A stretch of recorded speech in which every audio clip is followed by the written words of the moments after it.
From WQAD News 8, my name is Joe McCoy, and you are listening to Sports with the Real McCoy.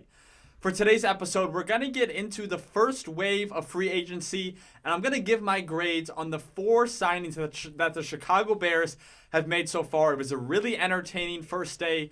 Ryan Poles spent a lot of money, as many expected, because the Bears had the most cap space in the NFL, just under $100 million. And then they went out and made the trade for DJ Moore. So they were sitting in about the about $75 million range. So a lot of people knew Ryan Poles was going to spend a lot of money, and he did just that. So a very exciting time for Bears fans, of course, for NFL fans as a whole. Free agency is always just, you never know what's going to happen. There's always trades that come out of the blue. Players sign with teams that you're not expecting. They get contracts you're not expecting. So really exciting time in the NFL. And let's just kind of get into what Ryan Poles did on day one of free agency. So his first signing was linebacker TJ Edwards from the Philadelphia Eagles. Now, I thought this signing was phenomenal. First off, I love TJ Edwards as a player.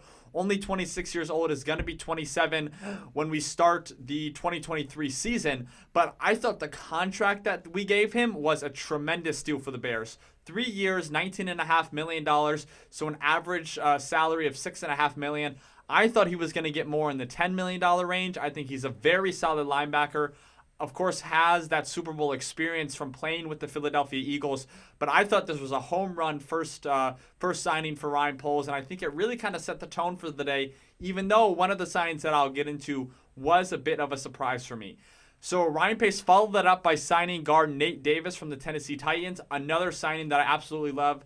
Davis, also 26 years old. Ryan Pace giving him a 3-year, $30 million contract. Love this signing. Nate Davis is a phenomenal run blocker, has been blocking for Derrick Henry since he entered the league. He also is a solid pass protector, nothing elite, but a very solid pass protector. And my guess is that they either move Nate Davis to left guard or they keep him at right guard, which is where he's played through his entire NFL career, and try to move Tevin Jenkins to left guard.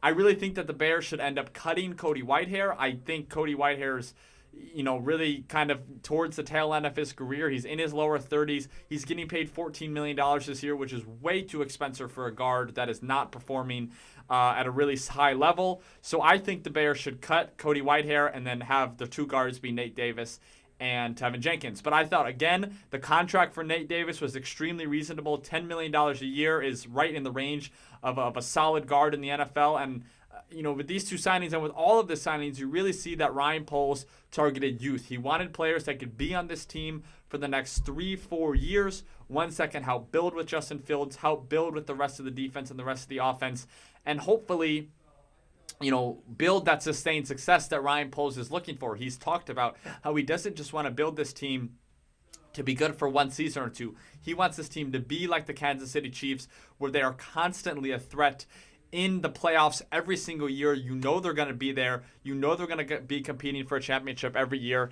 And that's why I love the approach that Ryan Poles is taking, because he wants young guys. He wants guys that aren't on crazy, ridiculously high contracts that prohibit the Bears from signing other players that they need. And I think that's really the best way to approach things. Now, when you get into the third signing of the day, this is where the surprise came. The Bears ended up signing another linebacker in Bills linebacker Tremaine Edmunds. Now, Edmunds is still only 24 years old. He'll be 25 in a couple of months. But Edmunds is a phenomenal player. Don't get me wrong. He's a great linebacker, a phenomenal coverage linebacker. The guy, you talk about size and speed. He ran in low 4.5s in the combine, I believe. The guy is super tall, super lengthy, and he's a phenomenal football player. Now, to say that, though, I was surprised that Ryan Poles went out and signed 2 linebackers, especially one to a very high price ticket, which Tremaine Edmunds was. He got a 4-year, $72 million deal, which is $18 million per year. Now, when you look at this from the Bears' perspective, they ended up trading Roquan Smith in the regular season to the Baltimore Ravens for a 2nd-round pick and a 5th-round pick. It was made kind of obvious last offseason that the Bears were not wanting to pay Roquan Smith the huge money that he was looking for. Baltimore wanted him. They ended up giving him a 5-year, $100 million contract. Ryan Poles has talked about prioritizing and putting big money in positions, like into position players, offensive tackles, defensive ends, quarterbacks, receivers. those positions that really win you Super Bowls and putting your big money into those positions. That was why I was a bit surprised where he gave Tremaine Edmunds $18 million a year. So I don't think the Bears are going to have a really solid linebacking core. They're going to have Jack Sanborn as their linebacker 3. I actually still think they should re-sign Nicholas Morrow, who they just had on a 1-year deal last year. I think Nicholas Morrow was serviceable last year, and to have him as a backup, I think would be a tremendous depth piece for the Bears, a guy that's shown that he can play as a starter. And I think it would be smart on Ryan Poles to also re-sign Nicholas Morrow to maybe another 1 or 2 year deal that's cheap, $2-3 million a year. The final signing that the Bears had last night, or Monday night, was for DeMarcus Walker, the defensive end / defensive tackle from the Tennessee Titans. Now, Walker is a little bit older than the other guys that Ryan Poles signed. He's 28 years old, will be almost 29 by the start of the 2023 season, but a guy who really broke out last year, had 7 sacks for the Tennessee Titans. He also had 16 quarterback pressures. So this is a guy who was kind of a rotational piece for the Tennessee Titans, and I will expect him to be more of a starter / rotational guy for the Bears. But again, a guy who had 7 sacks last year, has a really good swim move off the edge, and also gives you that flexibility to play him inside. A lot of his production came up against guards because he has that speed mixed with the power to be able to handle guards really well. So maybe the Bears view him more as an inside fit versus where Tennessee had him kind of playing inside and outside. But I think it's a good piece, a good depth piece on the defensive line. Contract is 3 years, $21 million, so $7 million a year, nothing too crazy price-wise, and I do think he'll be a solid player for the Bears for the next couple of seasons. So you see Ryan Poles addressing youth and also addressing guys that... So you see Ryan Poles addressing youth and addressing guys that he feels is going to fit the Chicago Bears culture. I do think Tremaine Edmunds and TJ Edwards are going to work tremendously off of each other. Edmunds bringing that phenomenal coverage ability, where Edwards is more of that sure tackler. That's just a guy who's just going to rack up tackles constantly. And like I said, our linebacking duo is going to be really, really solid. I am surprised a little bit, though, that they haven't addressed defensive line a little bit more. Again, they signed TJ Edwards, but if I were Ryan Poles, I would have rather signed a guy like Draymond Jones, who ended up going to the Seattle Seahawks on a deal that actually wasn't as bad as I thought it was going to be. I think Draymond Jones ended up getting $16 or $17 million a year from the Seahawks. I would have rather used that $17 million on Draymond Jones versus Tremaine Edmunds, but obviously they like Tremaine Edmunds more. He's younger. I do think he's going to be a phenomenal player in this Eberflus defense. And, I try not to question the professionals too much, and I'm really not. I think Ryan Poles had a very good first day. I would give him a solid B to B+ for these signings. The only one that brings that rating down really is Tremaine Edmunds. And again, not because of the player, because I think he's a phenomenal football player and a phenomenal linebacker and will be good for the Bears. I was just surprised he gave a linebacker, which would probably not be considered a premium position, premium type money. But it's going to be really exciting to see how the Bears continue to develop this roster as free agency continues. The only big offensive lineman still out there is Orlando Brown for the Chiefs. A lot of people have been clamoring for the Bears to sign Orlando Brown, especially because of Ryan Poles' familiarity in the Chiefs front office, which is who Orlando Brown has played for the past seasons.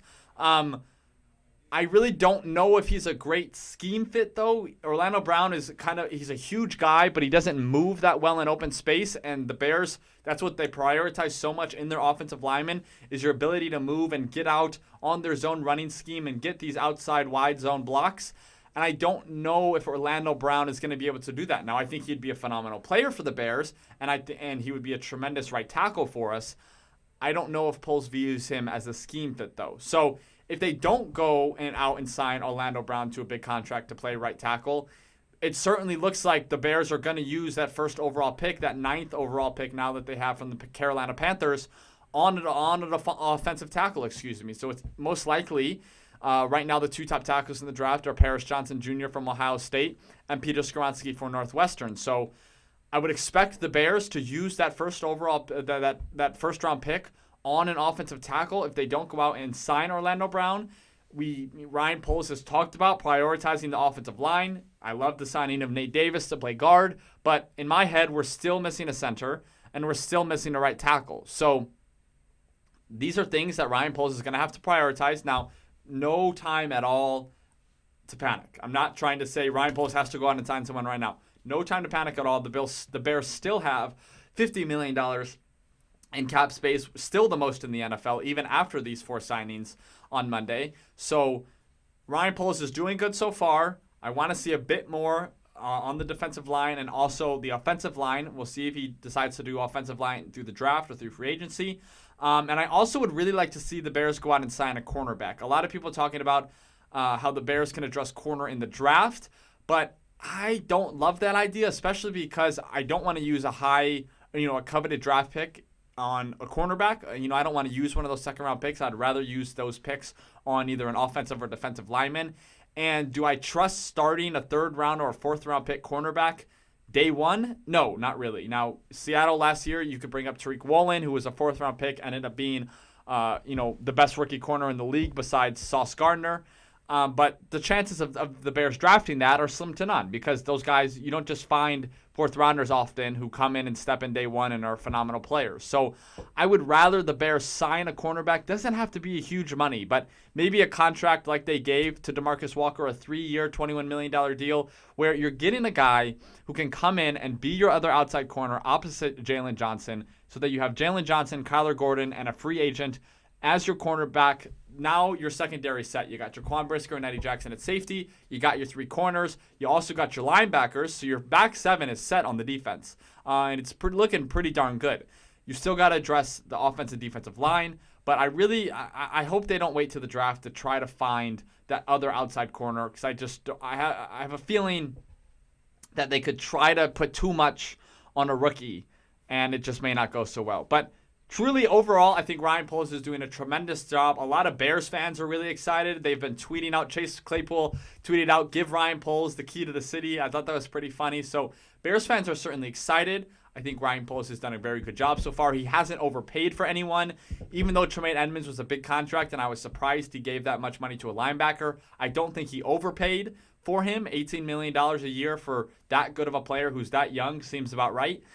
So I think Ryan Poles is staying strategic as he said he was going to. He wasn't just going to go out and blow a bunch of money on a bunch of players. So I'm happy he's done that. He's staying the course. He's taking his time, making sure he identifies the right fits for the Chicago Bears. And I think as Bears fans, we just have to trust him, trust the vision. And we also have to, you have to know that not every single person they sign or draft is going to pan out and be some Pro Bowl phenomenal player.